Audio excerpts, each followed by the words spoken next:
Hello, and thank you for doing this safeguarding training, the basics at Missing People. My name is Karen Robinson and I am the Director of Development and Partnerships, which means I look after our local services for missing children, so our return home interview services. I'm also the safeguarding lead officer for the charity, so that means it's my responsibility to make sure that everything we're doing at the charity in our services and our local services teams and across the whole charity is in line with what we should be doing legally, and that we are following national best practice and that we are following our own policies.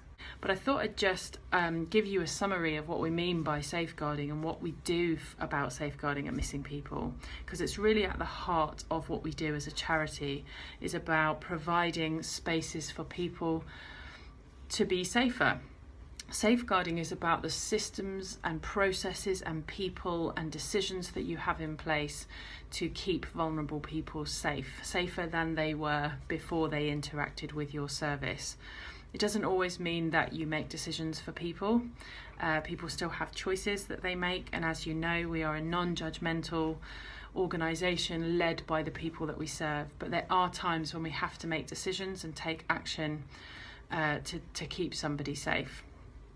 Everything that we do, every policy that you will find on our controlled documents in our shared drive is underpinned by the legal framework that we have to work in. So some of what we do is governed by statutory laws which say, for example, that if we know that somebody is going to be harmed very seriously, and we know where they are and we know who they are, then we must pass that on. For example, if somebody makes an allegation to us to say that they have been hurt by somebody at this charity, we must act on that information.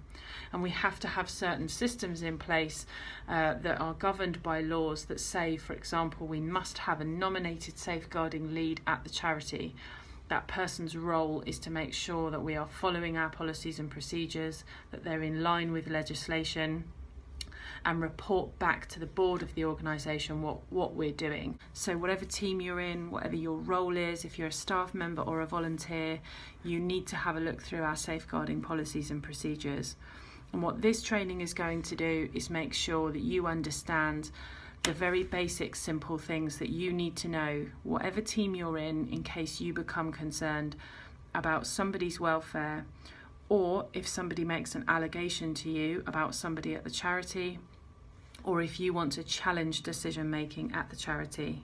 And it's all available in our policies and procedures in our controlled documents.